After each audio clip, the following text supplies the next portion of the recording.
You're hosting, right? Yeah, I can host. Okay. I mean, I feel like it'll just be kind of back and forth.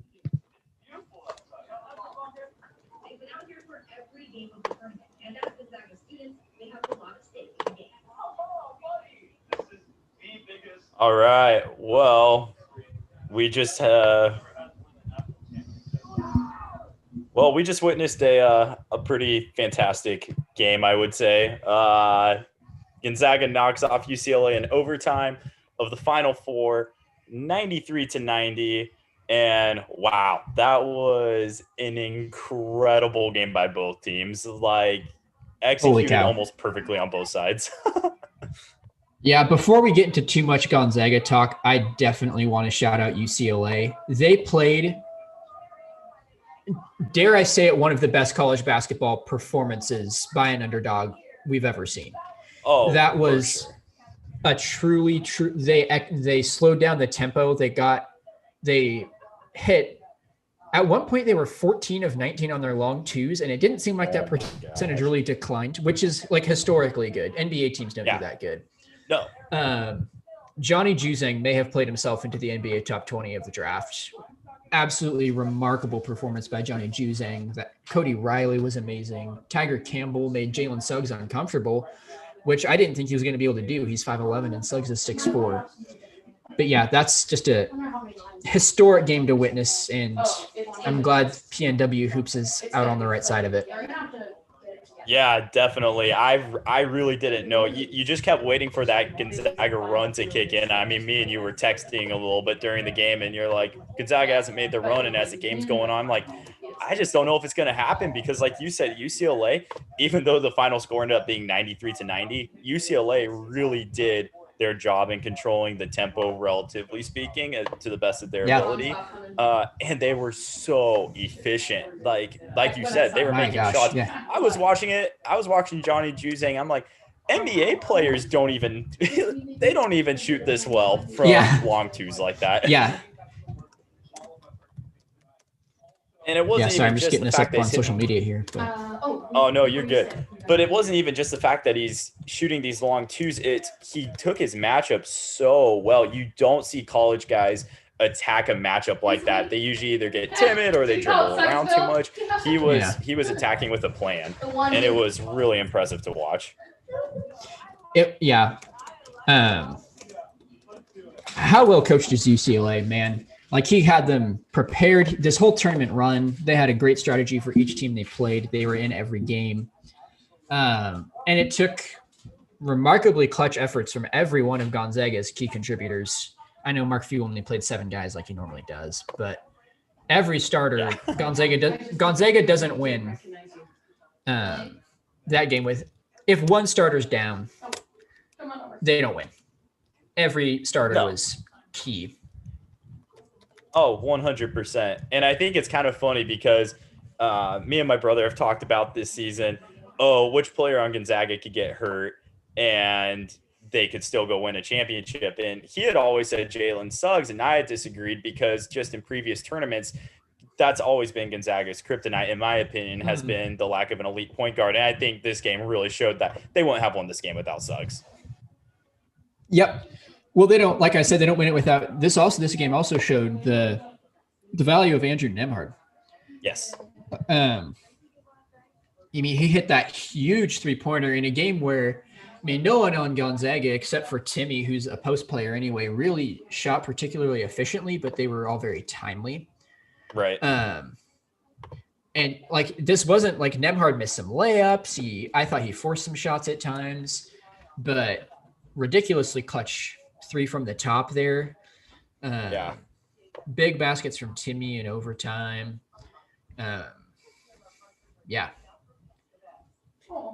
was just an incredible game to watch overall. And once it got down under that 4-minute mark in the second half, I mean, it was really anybody's game there. On that last possession, when the game was tied in regulation, and Juzang split, I forget what 2 defenders were on top, but he split the 2 defenders on the perimeter and drove in.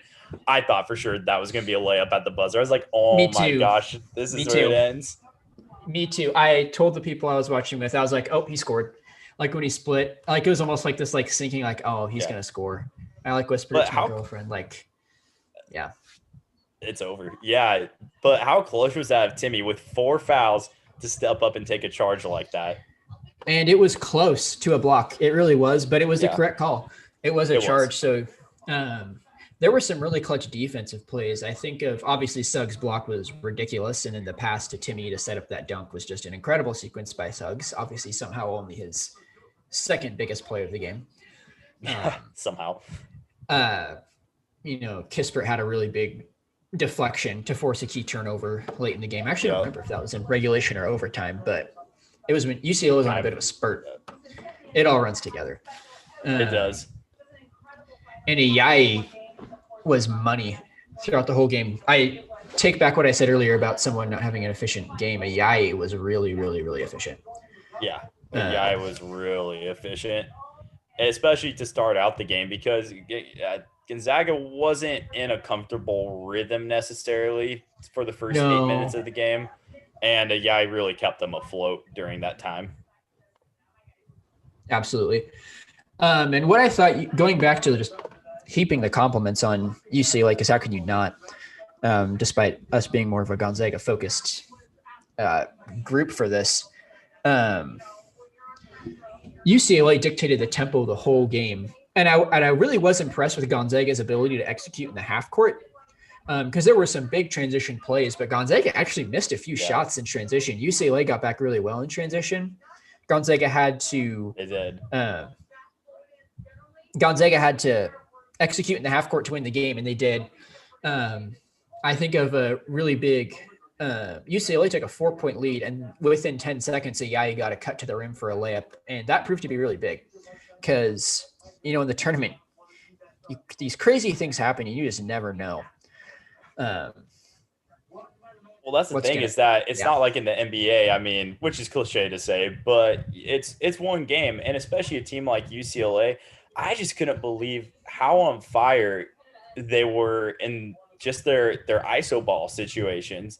Like they weren't just doing ISO ball, but a big chunk of their offense was getting it to their guys, finding the mismatches, getting the switches where they want, and then attacking their match. And a lot of that's Cronin doing a really good job coaching his players up, but guys like Akez and Juzang especially, even Cody Riley, what was he doing hitting shots today? That was crazy. Like all their players just executed on such a high level. Like I couldn't even be mad. Like I thought Gonzaga, one of the things that they do need to do better heading into the Baylor game is on the drive. They need to stunt more. They can't just go for the straight up double because Baylor's going to make them pay. And Baylor won't play that kind of style necessarily. But Gonzaga's got to make sure that their help defense isn't over helping and is staying on the man on the 3-point line. Yep. Agreed. I think of the play where Jalen Suggs tried to help onto Cody Riley when Cody Riley had a 1-on-1 position and the shot clock was running down. I think Gonzaga was up 5 at the time, I want to say. It was 4 or 5. Roughly 4 or 5. And Suggs actually helped off Juzang, which was a defensive mistake. Obviously, Suggs quite made up for it. But that type of thing. It's just, especially against Baylor, who's the best 3-point shooting team in the country, they're not going to be able to do that. Now, does Baylor have a guy who's going to work in the post like Riley did? Probably not. No. And I found it really interesting after the game that Charles Barkley said, like, obviously Baylor's better than UCLA, and UCLA played the absolute game of their life. So it's just going to be just as tough a matchup for Gonzaga. But the way UCLA slowed the pace, Baylor doesn't play that way. So I actually, in a way, I would feel pretty good if I'm Gonzaga going into Monday because you're going to be able to play more your pace with Baylor. Now, granted, Baylor can match it with their shooting and their athleticism. But I think the game Monday will be more comfortable for Gonzaga. Right. What would you kind of say after this game? What are kind of the 3 or kind of top keys to Gonzaga being able to beat Baylor? Well, like you said, I think helping on those shooters is going to be really huge. Gonzaga's best defensive effort at the tournament, I thought, was against USC in the Elite Eight, where they had a perfect defensive game plan going into that. Yeah, they took away USC's strengths, And they didn't do that against UCLA. Again, UCLA absolutely pitch perfect game plan. Yeah. But I think a really solid defensive game plan is going to be more important against Baylor than it turned out to be against UCLA, and Gonzaga barely beat UCLA. I think they have to ride Timmy a lot. Yes. Because Baylor can match Gonzaga on the perimeter, but they don't have someone that can match Timmy in the post. So no, they don't. And I actually really thought, as good as Gonzaga was on offense today, and they were terrific, I thought they probably should have given it to Timmy a bit more because Timmy was really efficient. And UCLA wasn't able to guard him. No, they weren't.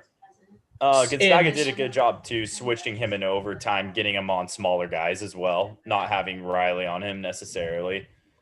But it was weird though, because he touched the ball. What was it? He got 3 buckets in a row to start overtime. And did he even touch it again after that? After the 3-minute mark in OT? Oh gosh. UCLA didn't. It was not in a scoring position. No. Because after that you had the Nemhard shot. Right. There was a couple. No, there was. Well, Kispert tried to attack that one time. I thought he might have got fouled, actually, but they didn't call it. And, it's the Final Four. There was another Kispert missed 3. Obviously, Suggs. Suggs actually hit another pretty clutch shot with that turnaround when UCLA took a 2-point lead. Yes, he did. That was a tough shot. That was a really important shot. Yeah, Suggs with that turnaround shot, Nimhard with the step back. And then obviously you've got the Suggs 3 to end it off there. That was that 3-pointer at the end. There have only been a few times in my life where I've really reacted strongly to a sporting event.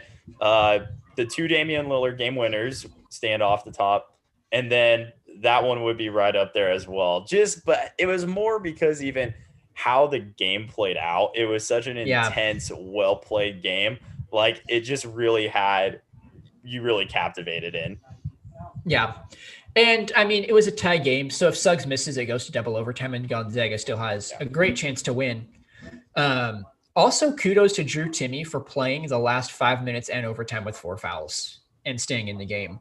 That's really impressive, especially for a college center. College centers really have a tendency in those clutch situations to overextend, to leave their feet to react just because it's the heat of the moment and they're trying to make that big defensive play. And then a smarter offensive player can just exploit that. We talked about the charge that Timme took, but also just staying in the game and then providing those big buckets at the beginning of overtime was a pretty huge deal. Yeah, and I thought it was smart too of you to take Timme out for that one defensive possession. Agreed. And then bring him back in. There was no need to really have him on the floor for extra defensive possessions. But even when it was an OT, and I think that it ended up being I can't remember what happened, but I know UCLA didn't score on that possession. But he came over the top of a screen to help. I want to say it was Campbell out on top. It was Campbell or Hawkes out on top. I can't remember on which. That when he came out to help on the half court. Yeah, he came. Yeah. Hedged, yeah. Yep, and which was gutsy of him because definitely could have picked up his 5th foul there. But yeah, good on him for staying out of foul trouble. But kind of going back to now with this game, now we're looking ahead to the championship game. Baylor looked really, really good today in their game. They looked really good.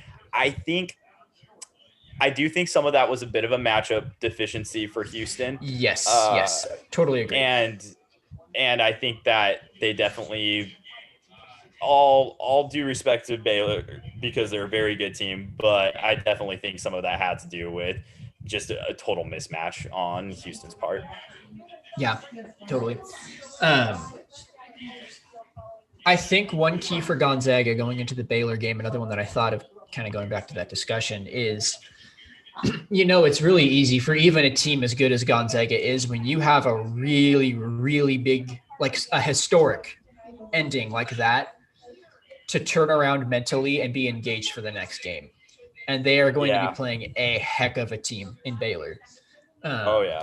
Baylor's right back where they were before COVID. Playing absolutely at the top of their game. And I mean, Gonzaga is good enough to overcome it, but I mean, to switch sports a little bit, it can totally flip. I remember, we're Seahawks fans. We remember back in 2014, an absolutely historic win over the Packers in the NFC Championship. Turn it around, heartbreaking loss to the Patriots in the Super Bowl. So just like that, it can flip, and you have to be mentally engaged, which is a challenge. And this is a really impressive team, but they're chasing perfection. Baylor wants to stop them from getting perfection, and Gonzaga just came off the biggest win in program history. So that's a huge key is not getting too high.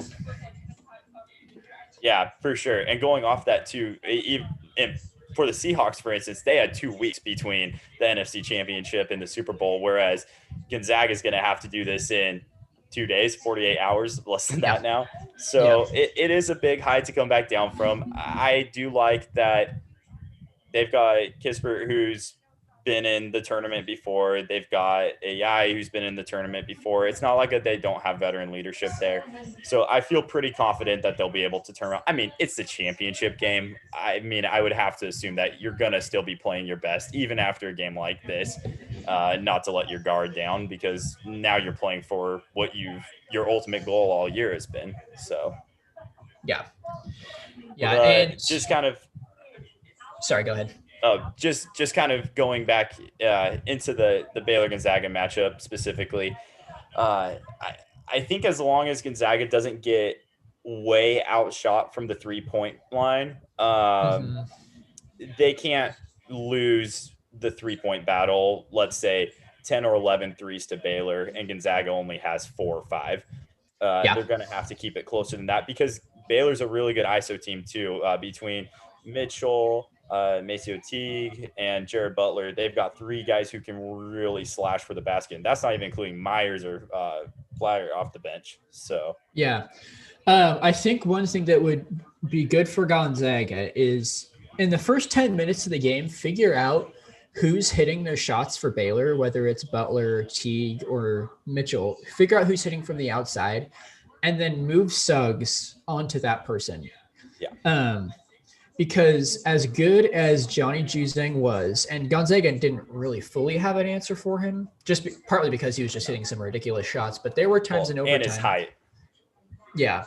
But for the first half of overtime, Johnny Juzang barely got the ball. Now, UCLA stayed in it because Cody Riley was hitting mid-range jumpers, but Suggs was able to kind of keep Juzang off the ball for a bit. Now, UCLA adjusted because they're a really well-coached team. But I think those in-game adjustments are, I mean, it's a national championship, so of course in-game adjustments are huge, but especially when you identify, because Baylor has too many dudes where none of them are going to be hitting. They're like Gonzaga in that way. Like, you're not just going to have, they're not all going to be off. So you have to identify who's hot and then kind of really adjust based on that. Which is tough because today Baylor had a lot of their guys going today. It wasn't just 1 or 2 players. Butler had a really good game. I think T got shooting really well again. Davian Mitchell had, a double-double with points and assists? I think so. I believe. I think he had like 11 or 12 assists. So it's going to be a really tough matchup. I do think that as far as tempo goes, I think both teams are going to feel comfortable. As long as Gonzaga takes care of the ball really well and, again, doesn't get outshot heavily from the 3-point line, I think that they've got a good chance to win the game. Yeah. And, again, I think now hopefully this helps and doesn't hurt. Meaning, like, I hope this doesn't hurt in a way that, like, they're up so high now after such a historic victory that, like I talked about, coming back down. I hope this helps in the way that now they know they can get beat. And, like, they've probably, I mean, they always say it and they always know it because you have to have that mentality that, we can get beat. But now they legitimately know it, that they can, like, a 11 seed, which obviously we now know that UCLA was far better than a first 4 team. Oh, yeah. But still, an 11 seed, dang near beat them. So now going against Baylor, like, they know that it'll be a 50-50 game, and there's a half a chance they'll get beat. And historically, they'll be known, like it or not, they'll be known as a team that lost in the national championship and lost a perfect season. It is. It's kind of it's a tough situation to be in as far as historical terms go. And I don't know how much the players, I'm sure that they see it and think about it to some degree. I don't know how much they keep it in the front of their mind, but there's pressure. There's pressure for sure. There is. I know some of the players were saying actually the bubble helps because they're not going back to Spokane between rounds. There's not all the media hype and walking around the city with everyone telling you how amazing you're playing. Yeah. And like, oh, you guys realize how close you are? You really only hear that when you're in the media, and they're trained on how to talk to the media and that the media is going to be creating these talking points anyway. Right. So I think in that way the bubble actually helps because they're only hearing the outside noise in the 10 minutes when they're talking to the media, really. If they're smart about staying off social media and not buying into the online hype as much. I wonder what the line is. I need to check what the early line is on the game. Great question. Because I would imagine after this performance now Baylor played, that Baylor would have closed the gap between the line. Yeah, I'd think so. But man, what a heck of a game that's going to be regardless. It's gonna be a really, really good game. Do you have what's kind of your prediction for the game? I'll still take Gonzaga. Partially, I mean, I picked him in my tourney pool, and I mean, I can't pick against them, really. I mean, they've been the best team all year until they lose, which, I mean, now it's obviously I either get it right or I don't. But I mean, 50-50. They've been so good this year. I'm not going to pick against them right now. Yeah, I think it's going to be a really tough game. I'll go with Gonzaga. It really could go either way, though. Baylor's legit. They're extremely legit. Yeah, Baylor's really legit. Well, we just kind of wanted to hop on here for a few minutes just to talk about this incredible game. We weren't really planning on doing a live post-game reaction, but after that, we're like, yeah, we kind of have to. Yeah. So I'm sure we'll probably hop on after the championship game. Either way, I would assume. But either way, we have a new episode coming up soon. We've had some issues, unfortunately, getting it up, but it should be up soon. And new technology is in the house, so we'll be getting our episodes up faster. The Y-ball starters are moving up in the tech ranks over here, very slowly, but we are moving up. Slowly but surely. What can I say? Well, anyways, thank you for hopping on. You can find us and follow us on Instagram, Twitter, and Facebook at Y-ball starters. We're also on Spotify and SoundCloud, also at Y-ball starters. So again, check us out. We've got some new episodes coming up, and we should be back on here again soon for after the national championship game when hopefully Gonzaga is getting down the nets. Yes. That would be very satisfying. So, and thanks everyone who tuned in.